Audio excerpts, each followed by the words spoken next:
What's the most American thing you can think of? Hamburgers, guns, football, McDonald's, rising levels of obesity? Well, arguably the most American thing that exists would be the opium epidemic and its deeply rooted history that has spurred both progress in industry and medicine and has also led to vast detriments to American society. This is Opium in America. We have, indeed, few genuine opium eaters among us, but the laudanum and paregoric feel are considered almost indispensable in every family. And nearly all these persons, numerous as they have become among us, are probably ignorant that they are thus destroying themselves and their children. Edward Hitchcock, 1830. As America entered the 19th century, various factors contributed to a rise in opiate addiction. However, until the end of the Civil War, addiction wouldn't really be seen by the public and doctors alike as a problem. Yet, especially among women in the younger public, opiate addiction was becoming an increasing issue. In the 1800s, there was a lot of stigmatization against women in the medical field. Because of this, you had doctors prescribing much more opium to women than men because they were seen as weaker and they needed it as a relief for ovarian and menstrual pains. Plus, there was a social standard against women drinking at the time, so even for non-medical purposes, women would dodge the social consequence of being an alcohol addict by being an opium addict. For both women and men, likely the biggest reasons for the increase in addiction was a tendency for doctors to overprescribe opium-based medication. This was a big issue, and it bears actually striking similarities to the opioid crisis we have today. This was an issue really for all of opium's history, but now it was on a much bigger scale. Doctors would prescribe the drug for anything from stomach aches to wounds, and more. Pharmacists and papers would advertise laudanum as treatment for many injuries and sicknesses, and oftentimes people became addicted in the process. People at the time, even doctors and physicians, knew so little about the drug's effects. The constant withdrawal symptoms was only just being documented at the time, and really, at the time, most people just didn't see addiction as too much of a problem. This was a very dangerous thing. As well as by doctors and physicians, the rise of patent medicine industry promoted the use of their opium-based medicines for many purposes. We have to keep in mind for this that the pharmaceutical world is very different in the 19th century than it is today. There are very few limitations on who could buy drugs, and medical companies had great freedom to advertise these drugs. Many people would take these advertised drugs, and some would become addicted. This cartoon, titled The Age of Drugs, summarizes the situation well. Just take a look at what's happening. There's this crooked-looking pharmacist selling opium to small children. This is criticizing how anybody could purchase opium. And in the background, there are all these people practically clawing to get their prescribed drugs, which points out its dangerous, addictive properties. This cartoon was created in 1900 in the context of the progressive movement, which is where people started seeking change and government regulation on this issue. This likely meant that its audience was towards the American people, trying to raise the awareness towards this issue. Yes, it wasn't created in the time period we are discussing right now, but it does a really good job at pointing out the problems we see start emerging with these patent medicines. While secular developments in medicine and the patent industry boomed heading to the antebellum era, America at the same time saw a religious resurgence in the Second Great Awakening, and from it sprang various reform movements. One movement, the temperance movement, targeted alcohol addiction, yet in the process, coincidentally increased opiate addiction as well. The temperance movement that sprung up in the context of this great era of religion and reform actually increased addiction to opium in a kind of ironic way. If you think about it, whenever the movement was successful in prohibiting or lessening the use of alcohol, what can addicts turn to? Opium. Think about the Maine Law. That law, under supervision of the famous reformer New Dow, prohibited the sale and manufacture of alcohol in Maine. Since addicts couldn't walk into a bar or saloon anymore and purchase alcohol, they would oftentimes turn to opium. And even in the places where it wasn't prohibited, because alcohol was often demonized, addicts found it a lot less socially destructive to abuse opium. As well as the temperance movement, the cholera epidemics in America between 1830 and 1870 contributed to a rise of opium addiction. The disease was known for having symptoms of violent cramps, intense vomiting, diarrhea, and dehydration. Cholera was such a terrible disease, and because of opium's properties of relieving pain and diarrhea, it seemed like the perfect cure. And as a result, you had these patients who, if they survived, would become addicted to the medicine that the doctors were giving them. It was a terrible situation. Americans would become sick with this life-threatening disease and come out of it cured, yet with the possibility of being addicted to the same drug that was used to relieve their pain. Especially with the invention of several medical drugs and tools such as morphine and the hypodermic syringe, it became much easier for people to become addicted. In 1803, a new drug, morphine, was extracted from opium by Friedrich Sedherner.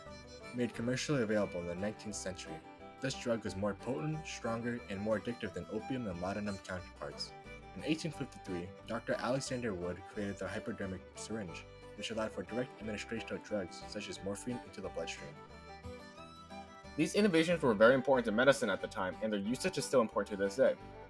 Yet at the same time, they both contributed to a rise in addiction. Morphine had properties that were far more addictive than opium counterparts, and taking the drug via hypodermic needles also proved to be much more addictive. Prior to the hypodermic needle, addicts took pills or liquid and would have to wait before feeling the drug's effects. Now it was almost immediate. These two innovations all really set the stage for the opium epidemic that was to come during the Civil War. They allowed medics on the battlefield to quickly administer a much stronger drug, and the aftermath was that many of these soldiers became hooked to the substance. Numerous factors led to a rise of addiction in America, yet the Civil War was the event that brought the issue to an unprecedented epidemic level. It culminated in the beginnings of resistance against the use of opium by both public and medical fields, which hadn't been seen before. It is not because of the climatic influences alone that the southern states became so many who are addicted to the use of opium. This ruin wrought by the war extends beyond the losses of the lives and the wreck of fortunes. It has caused many a betrayed woman and many a man ruined property and hopeless and regaining the wealth and position that he has lost, to endeavor to dull all their feelings and make lives endurable by the use of this drug. Leslie Keeley, 1881. Well, for the same reason that ordinary doctors gave patients opium and morphine, battle medics, for both the Union and Confederate side, gave this treatment as well for its incredible pain-relieving capabilities. The Union Army itself sent nearly 10 million pills to their medics. Disease was also rampant during the war, and stuff like dysentery was a big issue. Infection as well from bullet wounds was painful to soldiers. There were many reasons for why medics felt they had the need to prescribe opium. Because of how much opium was being used, many of these soldiers on both sides became addicts. By the end of the Civil War in 1865, thousands of Union and Confederate soldiers were addicted. It was such a common phenomenon that veterans would often refer to the rampant addiction of morphine mania and, somewhat ironically, opium slavery. The Civil War was what brought the opium problem to an epidemic level. So what you had coming out of the war were these addicted soldiers and family members who were grieving the loss of loved ones. Now interestingly, the majority of these post-war addicts were white, almost all of them in fact. It would make sense that there were very few black addicts at the time. For one, most of the African American population for most of the war were still enslaved on southern plantations, and obviously didn't have the access to state-of-the-art medicine. The largest demographic affected by the opium addiction during the Civil War were white Southerners. Detriments to the Southern economy, population, and health were large factors that contributed to this large development. This is a pretty unsurprising fact. The Confederates lost over 250,000 men in the battle, and almost 200,000 were wounded. Grieving family members turned to opium to cope with dead loved ones, and wounded soldiers treated with morphine often came home with an addiction. Plus, you have to note that the South lost not only the war, but billions of dollars worth of slave capital. That alone was enough to turn dismayed Confederates to opium and morphine. And this addiction in the South hurt the region quite a bit. For both the North and the South, there was little help given to these addicted soldiers. Opiate addiction was considered among men to be immoral, unmanly, and weak. Stigmatization of opium addiction resulted in terrible consequences for these addicted soldiers. This stigmatization was detrimental to drug addicts. These men with few to no one on their sides would end up institutionalized in mental asylums, overdose, and even commit suicide. Especially in the South, where there were these very rigid societal standards, people would rather hide addiction than seek help for it to not bring dishonor upon their family. This halted a lot of positive progress in helping opium addicts. Yet, even though addiction was stigmatized, the problems it caused were beginning to be addressed. Doctors such as Jacob Mendez da Costa began to take their first collective measures towards reducing the prescription of opium to patients. There were a couple of reasons that this happened. The most obvious being that doctors saw how dangerous opium addiction was and tried to change prescription practices. The other reason was that after the Civil War, the soldiers who became addicted to morphine blamed their doctors and medics for prescribing the drugs to them during the Civil War, and they were forced to respond to this criticism. Before all else, it also has to be mentioned that doctors have been warning against opium even since the 1830s. They published articles about withdrawal and the symptoms attached to it, and about the powerful grip that opium had over its patients. But most doctors up until the Civil War either didn't know or didn't acknowledge the issue. Following the Civil War, the issue was being acknowledged and addressed. One doctor who really set the standard for prescription practices was ex-Army medic Jacob Mendez da Costa. Da Costa warned the medical fields of the dangers of overprescription, especially so in his medical journal titled On Irritable Heart. On Irritable Heart was this groundbreaking work on cardiology about what we know today as PTSD. Da Costa published this article in 1871, and in it He actually advocated against the use of opium to treat chronic pains for fear of converting the patient into a, quote, opium eater. His background in the army and knowledge of the grip morphine had on his patients probably influenced his writing in the journal. What this did was flip the standards for prescription on its head. Where before a doctor who prescribed opium was seen as fair and generous to the patient, they were now seen as lazy and incompetent. This is what truly marked a quick decline in opium prescription. Despite the efforts of doctors and physicians alike, addiction was still on the rise and would skyrocket during the Progressive Era. Like in other reforms, the federal government would only later address the will of the people at the start of the 1900s. Starting with Theodore Roosevelt, opium addiction for the first time was going to be made illegal. Agents and friends of the traffic expressed surprise and doubt the discovery of production of synthetic heroin, with inference that opium is still necessary to its production in treating addiction problems of the West, as though it were simply a comparatively slight problem with morphine addiction, not therapeutics, to be dealt with and controlled by the medical profession, and to ignore or minimize the great overshadowing problem of criminal heroin addiction. Richmond Hobson, 1928. While America was leading the international movement towards banning opium, it was at the same time trying to stop opium addiction within its borders. Entering the 1900s, progressive agendas were finally being addressed by the federal government. Starting in 1901, with the election of Theodore Roosevelt, and subsequent presidents Taft and Wilson, opium addiction was first legally addressed. The government's first target was the patent medicine industry with the Food and Drug Act of 1906. The Food and Drug Act of 1906 essentially prohibited the sale, manufacture, and transportation of adulterated, misbranded, poisonous, or deleterious foods or drugs. What that meant is that now all of these patent medicine industries and companies can't advertise their product without saying it contained opium and or laudanum. This act made it a whole lot easier for middle and upper class addicts who sought to wean off the drug to avoid any medicine that contained opium. Now, these companies have a much harder time selling their product. Mrs. Winslow's soothing syrup was perhaps the most famous example of a dangerous patent medicine that was targeted by this act. The medicine, which was heavily used during the latter half of the 19th century, was now fully exposed as being dangerous to the American public. Miss Winslow's soothing syrup was first marketed in 1849, advertised to colicky and fussy babies. Their product grew quickly in popularity. It was reported in 1868 that the company was selling 1.5 million bottles of syrup every year. This product, like most of the patent medicines at the time, was advertised for pretty much everything. It was advertised to put kids to sleep, freshen their breath, whiten their teeth, and relieve toothache pains, and more.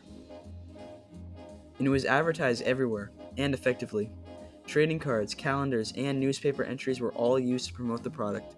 Mrs. Winslow's company also used colorful images depicting the cult of domesticity, often picturing a content mother tending to a calm child. However, as effective as their product was advertised as being, the soothing syrup was highly dangerous. Their product was made of laudanum and contained 65 milligrams of morphine for every ounce of the substance. This medicine was so lethal that just a teaspoon could kill a small child. As a result, many caregivers saw that the babies they gave the medicine to fell asleep and never woke up, thus giving the syrup the nickname baby killer. Statistics of how many deaths this medicine caused is unreported because parents often never realized the cause of their child's death was Miss Winslow's soothing syrup. It wasn't until later when people, especially physicians, began to realize the harmful effects of the medicine. It was reported in physician papers, journals, and editorials the dangers of the syrup. Part of the goals of the progressive movement began to center around targeting Mrs. Winslow's company and others like it to make public their harmful effects.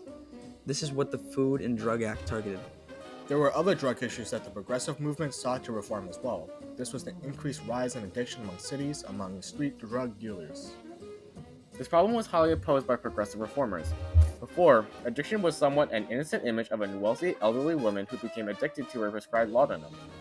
Now, the image was of a prostitute, a gambler, or a junkie snorting heroin.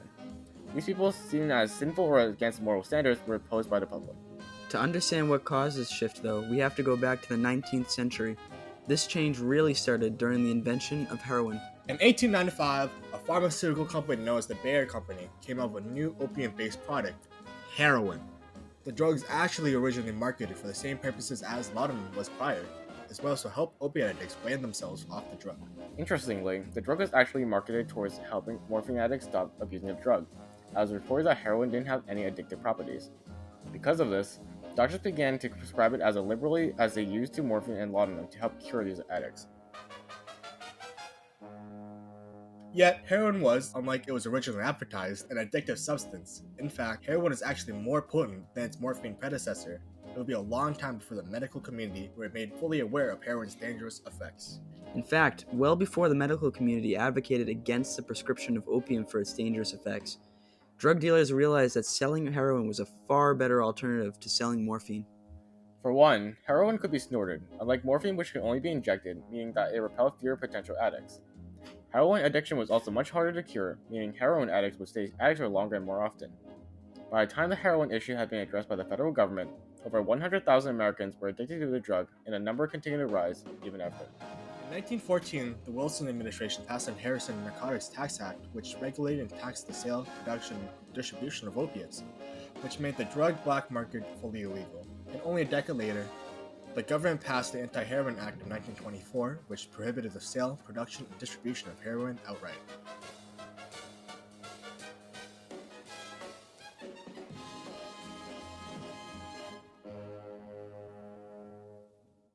This criminalization of underworld drug dealing helped to decrease heroin drug abuse in several ways.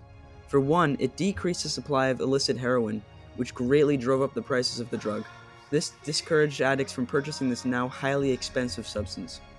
Also, with international imports of heroin made illegal, the suppliers that still attempted to smuggle heroin into the country diluted the purity of heroin more and more to be able to ship more of the drug. This, unbeknownst to addicts, actually ironically helped to wean them off of heroin. As the progressive era in America came to a close, heroin, opium, and morphine regulations have all been made. The illegal drug trade still did and would exist, but the role of opium-based substances in American addiction was decided for the time.